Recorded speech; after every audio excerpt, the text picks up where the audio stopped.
With millions chilling in Dave's bank account, he felt so different.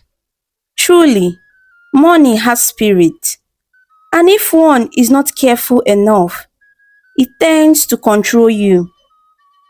He did his best to subdue the forces that wanted him to start showing he had made money.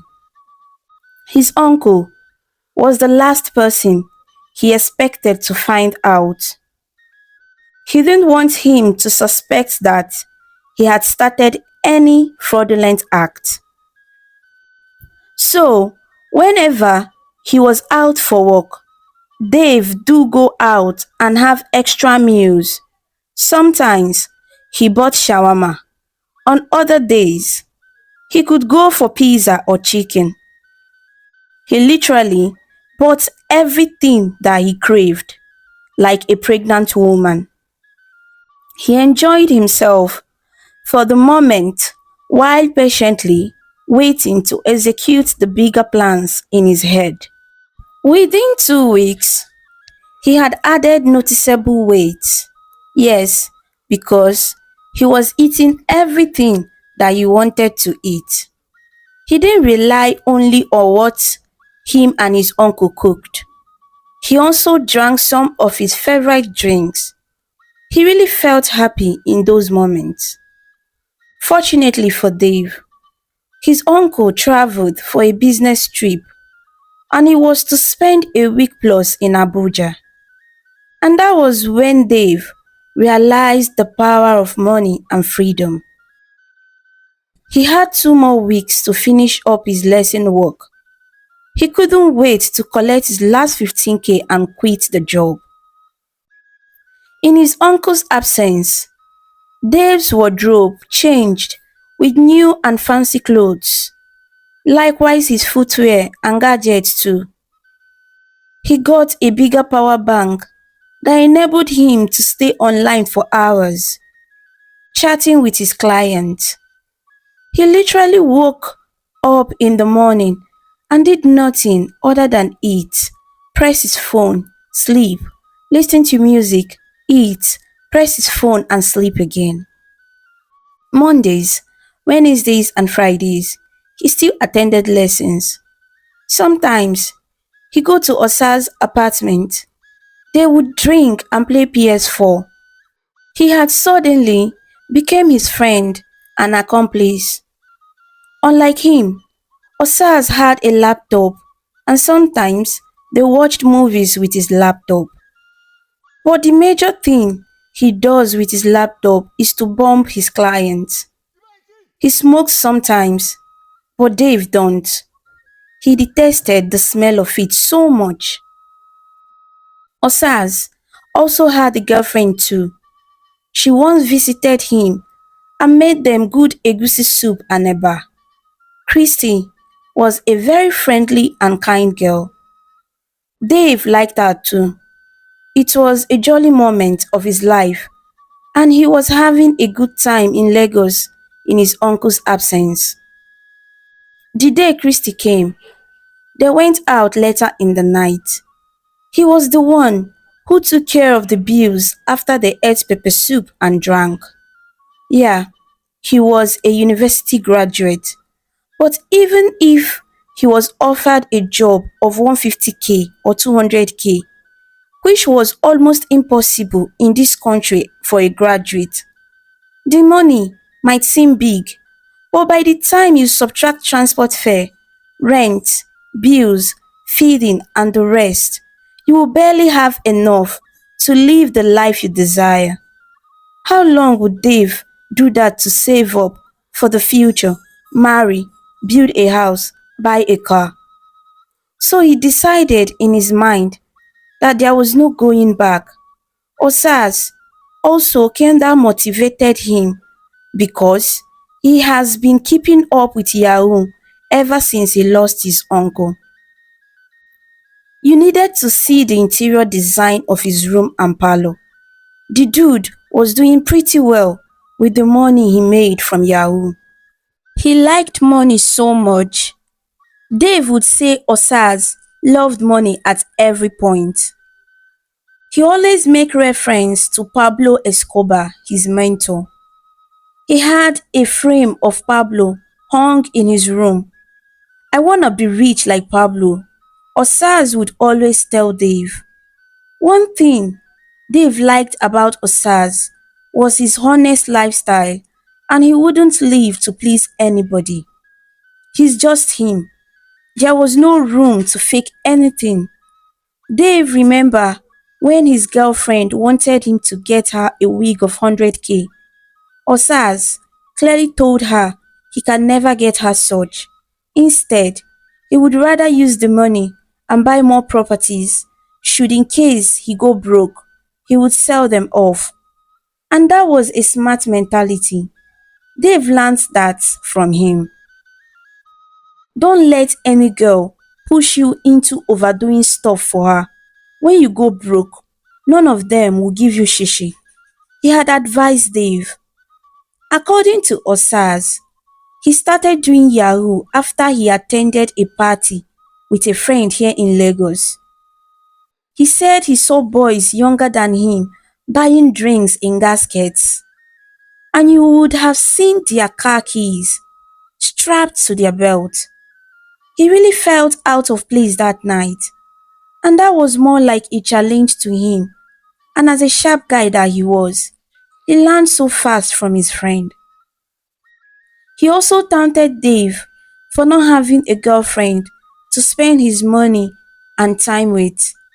Dave told him women weren't his priority at the moment. Any girl would want to follow him now once she notices that he have money. So for now, he don't need that fake love, he told him. Story, tell me, if you were a girl, wouldn't you go after a rich guy? Osas asked jokingly. They simply laughed over it. He later gave Dave a girl's contact and said he should chat her up. Boom. That was how Dave started chatting one Annabel. They chit chat for 3 days and she was willing to come see Dave already. Wow. At first, Dave didn't want her to come, but when he confirmed from his uncle that he would spend more days in Abuja, he agreed to her request.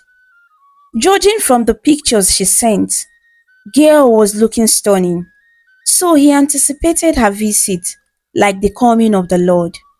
Meanwhile, Smith and Dave were still in touch, and likewise other new catch he got from YouTube and Facebook. Some of them weren't English folks, so Kola told Dave to use one app that enabled him to translate Spanish and other foreign languages. Truth is, at first, it was tiring translating before replying, but with time, he got used to it. You know the thing about consistency. So, at that point, Smith and Dave were discussing his trip from Canada to the US. He promised him that he would be coming to see him after his master's degree.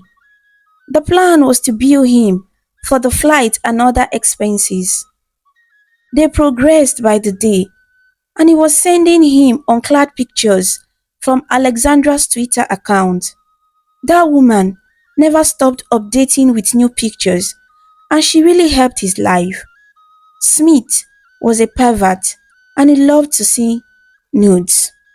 So Annabel came on a Thursday evening to meet that crazy fellow she had been texting on WhatsApp. Dave was a very good texter. He could make you feel so good while texting you. He met her at the gate when she called and informed him she was waiting outside. Dave was wowed when he met her. She didn't look different from the picture she sent, except that she was wearing a wig. Finally, Dave said, "Finally what?" She giggled and embraced Dave in a warm hug. It was around 4:30 p.m. The weather was cool and inviting. As Dave led her into their apartment, Annabel wore a tight gown that revealed her curvy shape. She actually smelled good and attractive. The few girls Dave had met didn't know the importance of smelling good as a lady. They just think dressing fine is all that matters. Not until you approach them, boom, the odor from their wigs alone would almost make you throw up. Well, that's by the way. In the living room, Annabel asked lots of questions. Dave answered the basics and lied about some that he believed wasn't any of her business. He wasn't the type that let a stranger know everything about him at a go. Before her arrival, Dave already filled the generator and turned it on. The TV was on. The ceiling and the standing fan was cooling the living room. He offered her a big Hollandia yogurt and chin chin. He gave her the remote to choose any channel she would love to watch. Dave sat on the sofa, pressing his phone, and at intervals, he noticed she would glance at him before refocusing on the TV. Dave knew she was already falling for him. He could feel it. Why are you there pressing your phone? You have a visitor to entertain, she said and threw a small pillow at Dave. What else do you want me to do? I'm not a good talker, Dave said. Oh, I see. But you are a good texter. She laughed. Yes, I am. But this is reality. I'm not good at all. That talking and talking. Blah blah blah blah blah, she mimicked. Dave suddenly felt like he was boring her. So he stood up and dragged her from the seat. What happened? What are you trying to do? He turned on the music, looked at her in the face. Let's dance. They started dancing, gradually rocking each other. He wasn't more of a good dancer, but she was really good at rocking, and that got Dave turned on. They eventually ended up in the bedroom, went from cuddling, the rest is history. Annabel and Dave slept off afterwards. Later, when he woke up, he gently cuddled her. It was twilight. The moon was up already. 7:30 p.m. was the time. Annabel said she wouldn't mind sleeping over, but Dave refused her. How can she? He barely knew her. What if something bad happens to her? Dave contemplated. So, he convinced her to go, promising her that they would see again soon. She probably thought Dave lived alone and must have seen him as a very rich guy that she would fall for. No way. He didn't even have any feelings for her and wasn't planning on developing any. Truth is, she felt cheap before him, even though they enjoyed themselves. But then, Dave had nothing special for her. He credited her account with 25,000 naira and gave her 2k for transport. She was very happy. When next are we seeing again? She had asked. I have your number, so I will definitely chat you up. I don't know for now. Dave replied to her, but deep down, he just wanted her to leave and never to come again. Dave saw her off to the gate and deleted her number afterward. Fast forwarding, before his uncle returned from his trip from Abuja, Dave had spent nothing less than 250,000 naira on fancy food, drinks, gadgets, and clothes. And at one party he went with osas one Friday night. They really had fun that night, dancing and rocking with girls. Osas was a very naughty guy. Aside from the fact that he loved money, he also loved women a lot. He loved to party too. When Dave's uncle arrived, he noticed he had added some weight because he said something about it. He made one remark. He said Dave's cheek had grown. He just laughed but jokingly told him he had been sleeping and that could be the reason. He believed that he didn't have any choice. Meanwhile, Dave made sure he hid all the new clothes he bought in the wardrobe He went back to wearing the old ones in his presence. 2 weeks later, he ended his job as a lesson tutor. What a relief. Finally, Jessica's mom added 2K to the usual 15K he collected monthly. He thanked her for the compensation. She said she is very proud of him and how he have helped her daughter and likewise Jane. Dave promised her that both of them would come out with flying colors after their exams. I believe you, and I believe them too, she had said. All right, ma. God bless you. Thank you for the extra 2K. You are welcome. God bless you too. And that was the end of his teaching job. Now, time to face the real job. When Dave informed Kola, he advised him to leave his uncle's house now that he was done with the teaching job. He advised that he come over to his side and learn more work, and from there, he would start his own business, rent a house, and live independently like a man. He said if Dave continued to live with his uncle, surely one day he would find out what he was doing. Kola really made sense with what he said, but how would Dave tell him that? What would he tell his uncle he's going to do? He was confused and didn't know how best to convince him, or perhaps convey the information to his uncle. One Sunday evening, his uncle was in a good mood that he wanted them to have drinks at a popular joint. He was recently promoted in his workplace. They got to the joint and he placed orders for himself and for Dave. His favorite brand was Heineken, so Dave just went with it too, though he wasn't a fan of alcoholic drinks. While they waited for the barman to attend to them, Dave told his uncle what he has in mind. He told him he wanted to go stay at his father's side and see if he could secure any profitable job since he would be jobless again. While he spoke, he didn't say a word, and he was about to speak when the barman served them their drinks and a plate of pepper soup. So, his uncle insisted they eat, drink, and talk about it after. Okay, Dave said and nodded his head.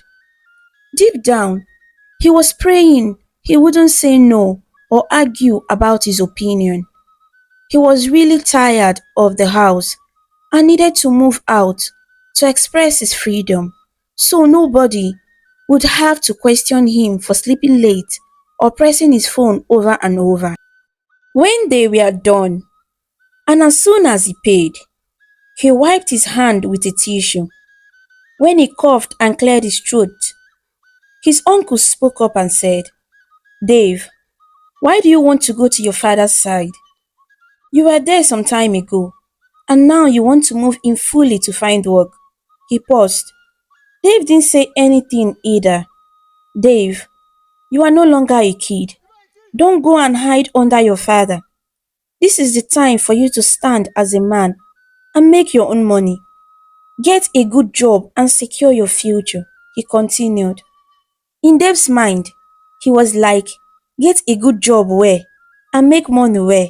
From all these petty works? Where is the money? And where is the job? He didn't say this to him, it was just his thoughts. Your father has played his own part. Now it's your time, he added. So, Dave explained to him that since he had no job and he didn't get callbacks from the few places he had applied after the lesson job ended, and coupled with the fact that I used the money I managed to save up from my salary, I just cannot cope with it. It's just for a while, I'll be back. Dave lied. Why not wait and see if more work opportunities would come out? His uncle said to his discomfort. Dave didn't even know what to say again, but his mind was really made up. He eventually said that if he still wanted to go, Then it was up to him, but he had given him the best advice an uncle would give. Heaven knows Dave wasn't planning to go to his father's apartment, and there is no way he would find out if he was there or not. Like Dave said earlier, he's his maternal uncle, and somehow he didn't have his father's contact due to the issue his father had with his mom. Dave's uncle ordered for another bottle, but Dave wasn't going to drink again. He was filled already, so he continued to drink. The following day, Dave told Osas his plans of moving to Festac. He said it was a good move and applauded Dave. He advised him not to lose guard when he gets there. Street life is not easy. Your guy fit still rip you, so you suppose dey very careful my guy. Osas said in his Benin accent. No problem, I understand. Dave's mom was the last person he told about his intention to move to Festac to stay with his father. She didn't even argue about it. Instead, she felt he wanted to change to an environment or something like that. After the long call with her, Dave told her he would send her some money just to hear what she would say. Send which money, Dave? Where did you get money to send to me? The one I saved from the lesson work, just a token. He tried convincing her. He knew his mom so well. She wouldn't just agree because she felt Dave needed money more than her. Perhaps his salary was just a token, 15,000 naira. She refused and said Dave should hold it till he starts working fully. That was the kind of a mother Dave had. And he pondered how he would even send money to her again.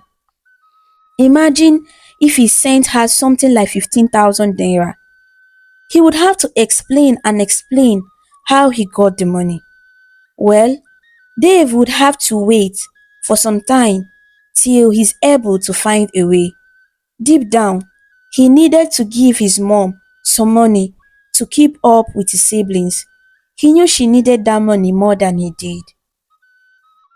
It was on a Saturday afternoon when Dave left Ikotun to Festac.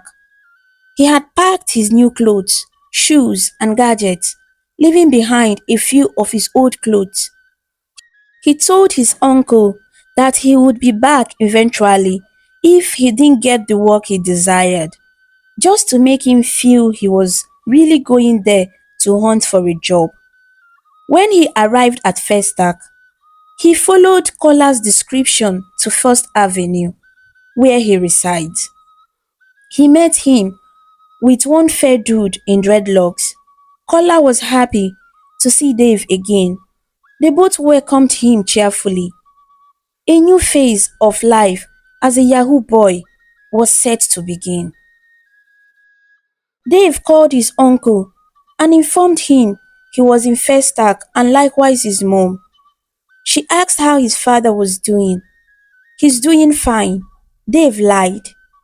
He can't really tell why he was going this far, lying and all that, just to survive and make more money. Sometimes it felt like he was under a spell or something. Who would have believed that Dave could turn into a Yahoo boy someday? A second class upper graduate from a prestigious university in Nigeria. Now, at Kola's apartment, he was wowed by the interior design. The big LED flat screen TV, PS4, big home theater, bigger bed and a fancy stove. That very day he arrived at Festac, Kola did a welcome hangout for him later in the evening. He drove him and the other fake guy on dreadlock, who later introduced himself as Biola, to a popular joint. They went on his newly launched Lexus. He posted on his status that day that got his attention. It was around 8 p.m. when they arrived at the joint. It bubbled with loud music. Blue and red light flickered here and there. You could see girls on skimpy wears. They think they work there too, and they have a mission to draw boys and men to the joint. They reached there and sat on the empty chairs facing each other. Kola said Dave should place an order for anything they wanted, and likewise Biola. He still hadn't changed his wears. He was still on a blue polo and jean trousers. So Biola called the attention of the bartender. Get me Henneken, he said. Bring bottled water as well, Dave ordered. Kola glanced at him. You know that kind of look that literally says, why bottled water? Oh boy, you need to take something that will keep you up. Work day this night though. Kola alarmed. He then ordered for barbecue and a bottle of Hennessy. Truth is, Dave wasn't a fan of alcoholic drinks, so he told the bartender to get him Smirnoff Ice. He noticed Biola was already on his second, but while he was still on one, Dude was having a good time, scrolling through his phone and sipping his drink. Moments later, the barbecue fish arrived. They washed their hands and started to devour the fat garnished barbecue. It was so yummy and tasty. Dave think that's one of the best barbecue we have ever eaten in a long time. He had a good time out with Kola and Biola, chilling at the joint.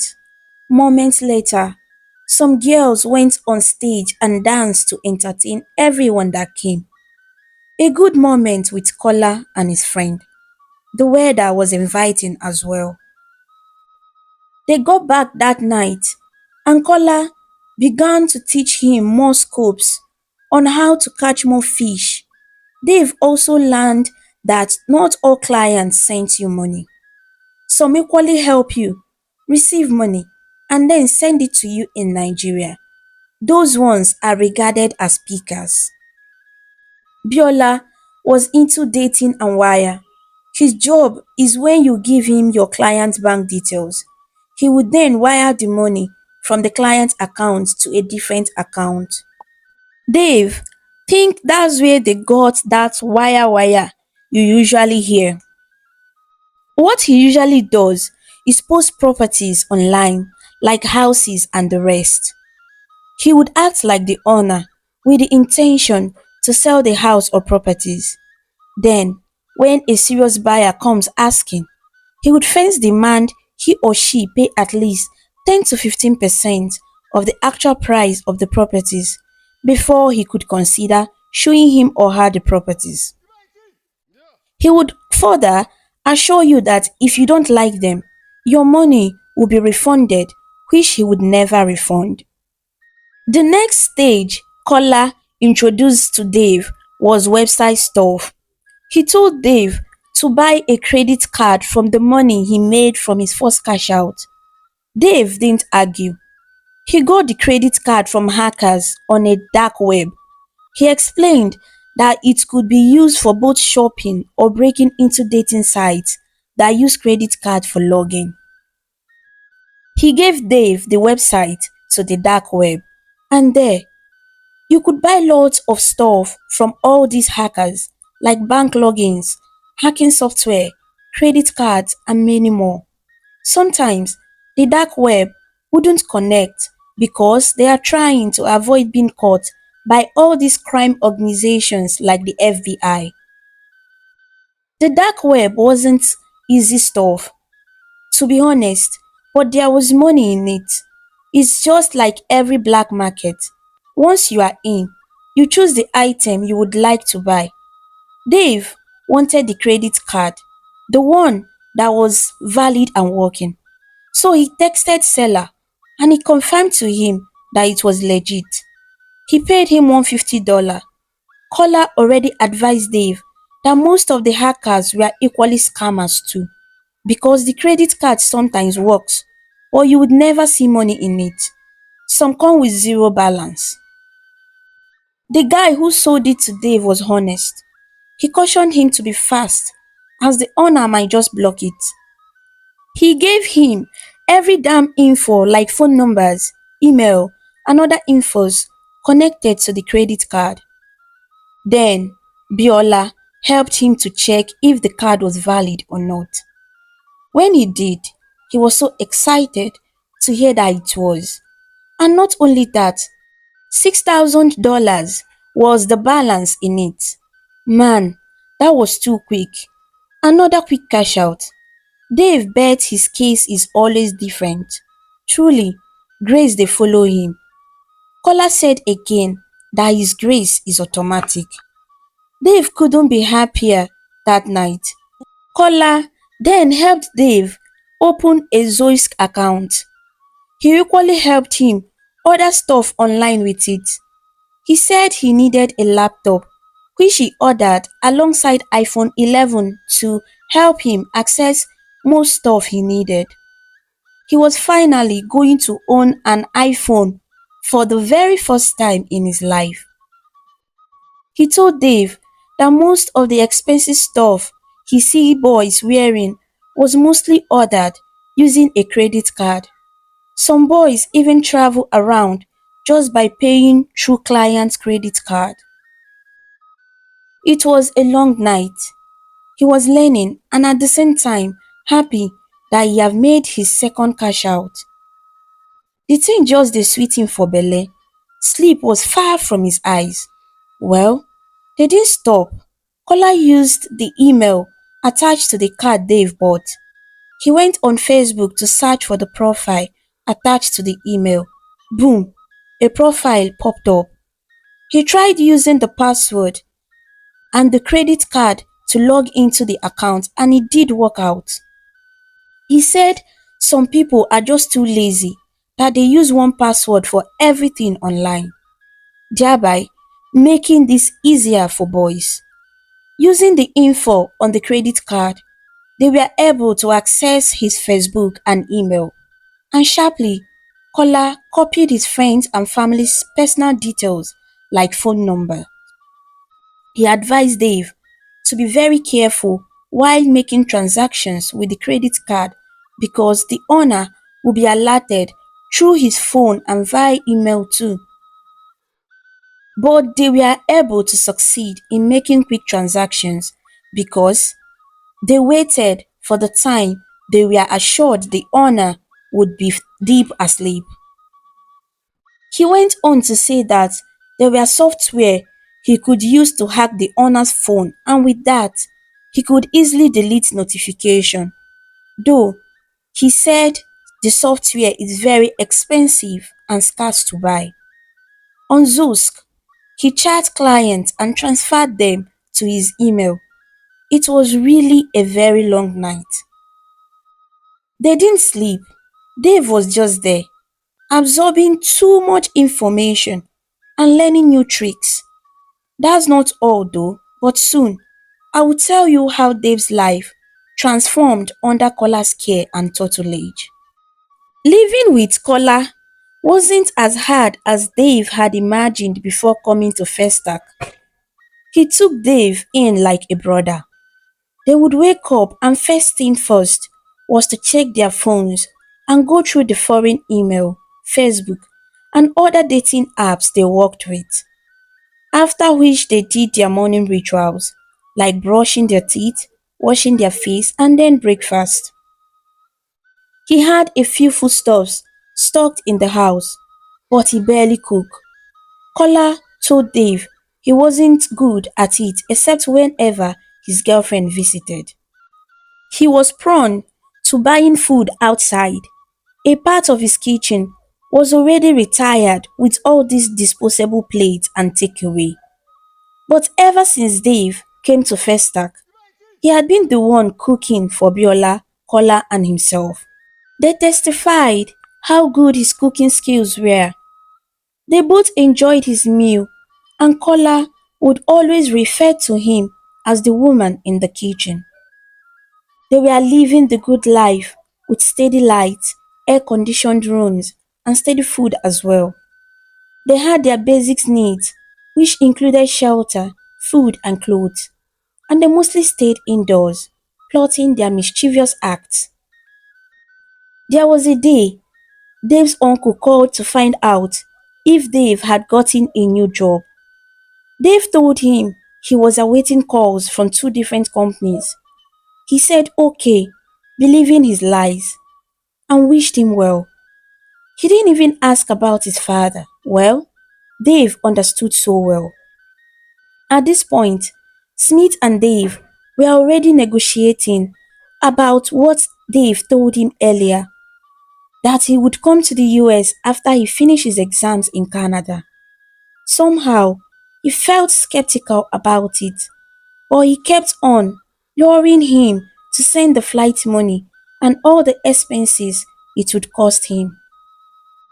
Since he hadn't seen Dave's face, Dave guessed that was one of the reasons he didn't push forward.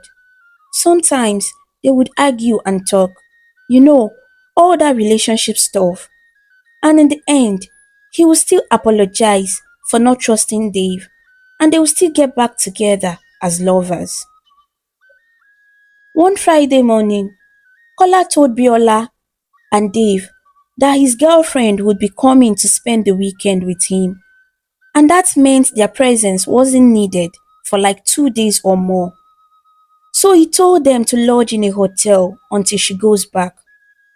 Dave was going to ask if Biola was homeless, but then he didn't want to sound insensitive. He knew with time he would share his story with him. The money was there, so lodging in a hotel wasn't a big deal for Biola and Dave. Dave only had one mission: lodge in a nice hotel, eat, bomb, and sleep well. Biola went his way and Dave also left on his own, even though he wasn't conversant with his new environment. But one thing he assured himself was that he wasn't going to miss his way here in Lagos. He picked some of his essentials, zipped his small bag, and slung it over his shoulder. He didn't have any hotel in mind while leaving the house. As soon as he stepped outside, he saw a taxi coming his direction. He waved down and walked towards where he stopped, wearing his palazzo trousers and a big black polo. He still maintained his usual low cut, so he literally looked cute and simple. His skin shone bright in the sun like a melanin popped up. "Where?" asked the taxi driver. "I just need to chill in a good hotel around here," Dave told him. "Oh, okay." He opened the front seat for him. "Do you have any in mind?" Dave sat and closed the door. "Sure, there are a lot of them out there, like Golden King, Rockview Hotel, Benny Hotels, Dubliner Suites." He paused when he noticed Dave liked the sound of the last one he mentioned. "Doubly what?" "What was that?" Dave asked lamely. "Dubliner Suites," he repeated. "The hotel is good and affordable too." The driver added, "Okay, if you think so, let's get there."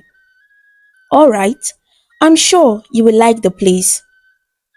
After about 20 minutes drive, they arrived at the hotel. The outside view wasn't bad anyway, so he felt the hotel would make sense. "How much?" Dave turned to the driver. "Boss, you can give me 5k, he said, smiling. "Who is your boss?" "I have 3k. "No, 3k is not good, chief," he continued to flatter.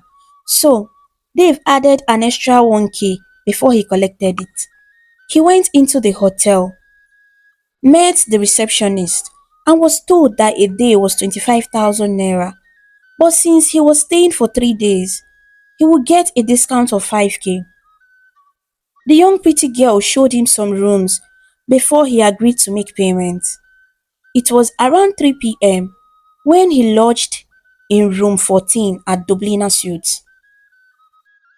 He lay there pressing his phone and replying to his potential client, and before he could say jack, he dozed off. It was around 5 p.m. when he eventually woke up. The weather was chilly and it felt like it was going to rain. Then his phone rang. It was Biola calling.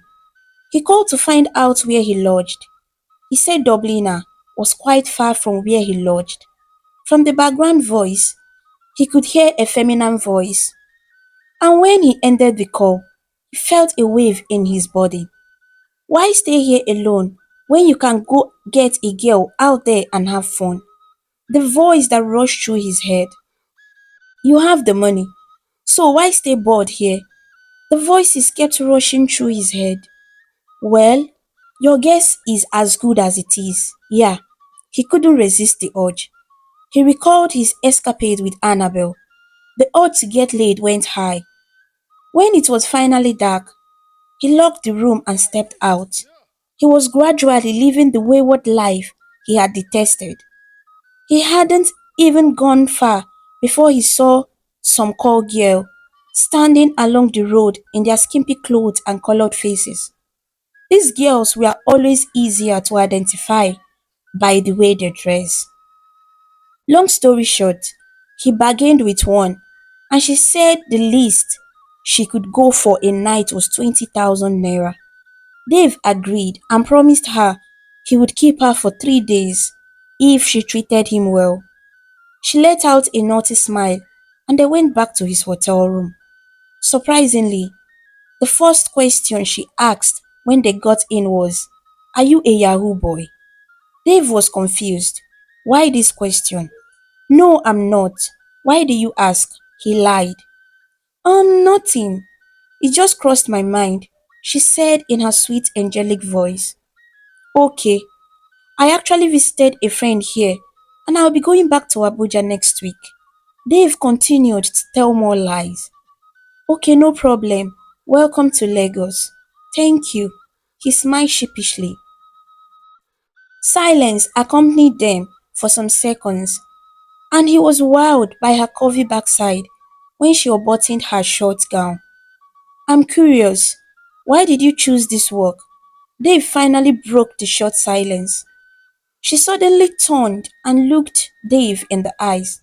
I didn't choose it, she said. So how come you are doing it? He asked. I learned from my sister.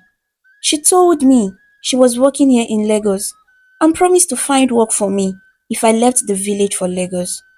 But unfortunately, I got here and found out this is what she does. And eventually, I ended up like her. She confessed. Wow. So how about your parents? He asked further. My father is late, but my mother is in the village. That was the end of their discussion. Dave didn't want to ask further, even though she refused to tell him her name. Dave quite understood her reasons. Dave's stay at Dublina Hotel was memorable, with the call girl who was nothing but friendly and fun to chat with. After the night, Dave told her to stay back because he really enjoyed her company, even though she still refused to tell him her name. Well, he returned the favor by telling her the wrong name. He told her his name was Kelvin. She told Dave that most of them wish to stop their ugly business, but it's not as easy to quit as they think. Just like a bad habit of smoking and drinking. According to her, she had tried to quit, but would eventually see herself accepting calls from her old clients, and sometimes the reward was always tempting to resist. What if you are given money to start a business? Would you continue? Dave asked. It depends on the business, you know. How? How do you mean? Dave asked. Yes, it depends on the nature of the business. Some businesses would keep you busy and require your attention, while some won't. Yeah, true, you are right, Dave said. So, if the business is lucrative and requires steady attention, there won't be room for any form of that any longer, even though that doesn't mean the person would quit instantly, but at least to some extent, she continued.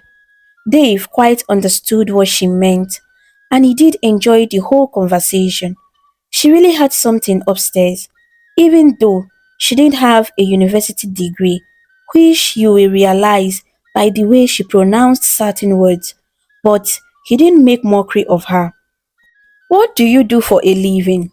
She had asked. I'm into import and export, general merchandise. Dave told her. She believed him and went on to ask further questions, which he attended to smartly. Friday, Saturday, and Sunday night was entertaining. He really can't forget those nights in a hurry, but he wouldn't want to bore you with all the details. He paid for the food and drinks they had for those 3 days. He had an extra skimpy gown in her bag, which she wore and later washed on Sunday. Dave enjoyed himself and felt like a celebrity. She made it more fun. He almost fell in love, but the thought of knowing she's a prostitute ruined everything. Finally, Monday morning arrived. Dave paid her off and she left. He had to collect her number because she was more than a hookup girl. He would love to meet with her again. She's worth his time and money. And for the 3 days, he spent over 150,000 naira. Kola told him over the phone that they could come back on Monday, which meant her babe had gone back. While leaving Dublin at around 11 a.m., Dave got a call from his mom. Hello Dave, how are you doing? How is your father? Mom, I'm fine. How about you? And how is your business? That is good. My dear, we bless God for life. Though things are not going well, she replied. She sounded disturbed, and that made Dave's heart skip. What could have gone wrong?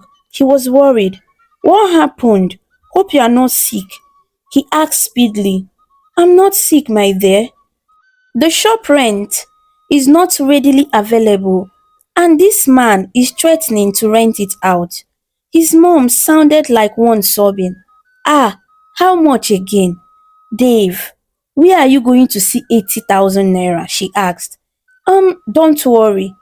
If only his mom knew the amount of money in his account. I shouldn't worry. Are you going to pay the 80k? She asked sarcastically. Don't worry, mom. I'll reach out to a friend.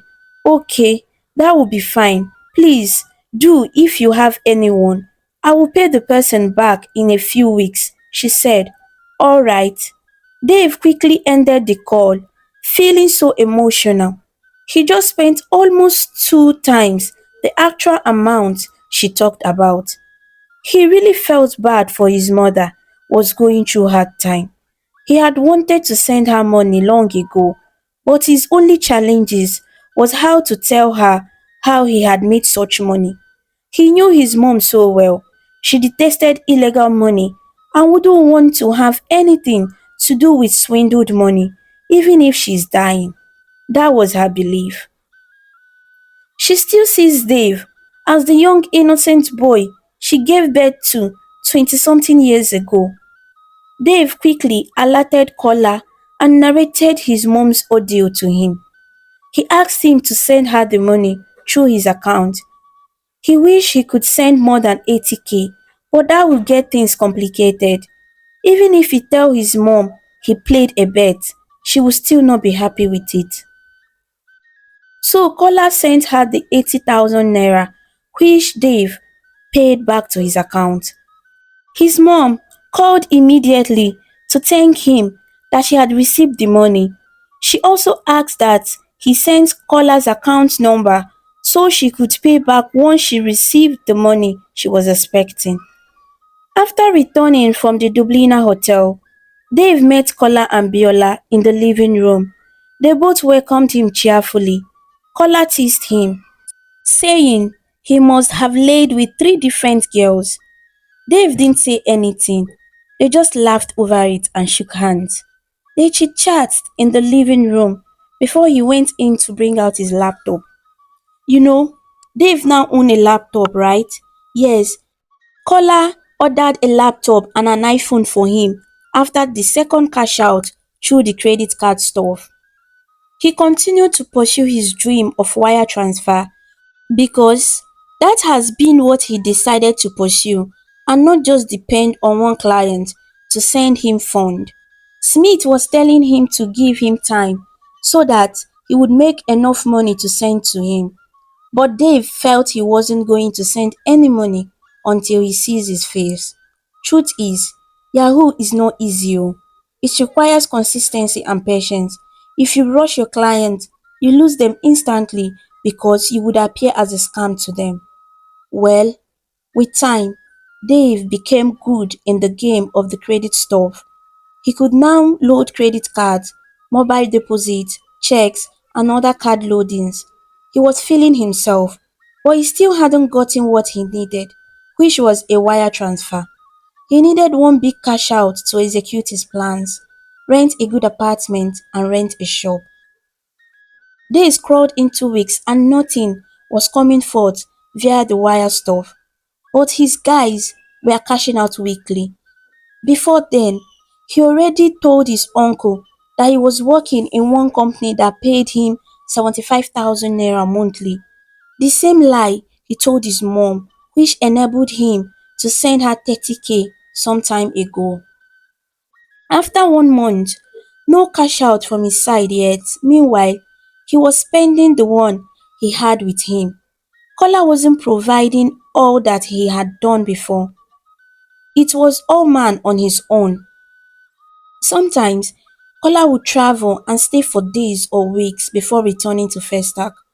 And other days, he goes to his boutique and stays there. So the food they eat isn't dependent on him all the time. Besides, Biola and Dave weren't the only guys under his tutelage. He still had some guys that did come around to learn from Biola.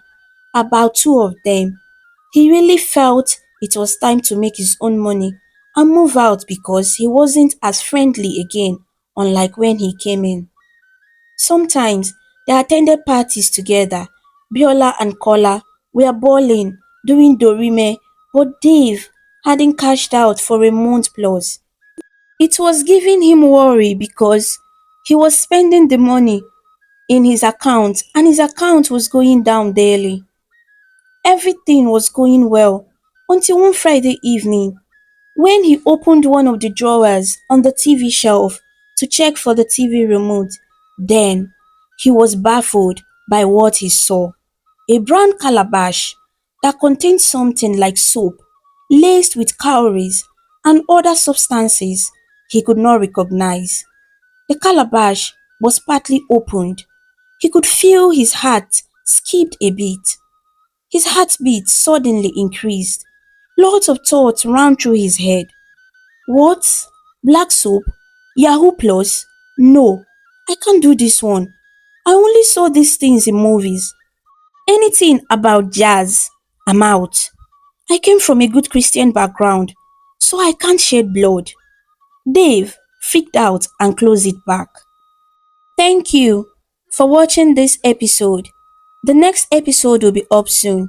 If you enjoyed this story, kindly like, comment, share, and subscribe to our YouTube channel if you haven't. Don't forget to turn on the post notification so you get notified when we post new video. See you in the next episode.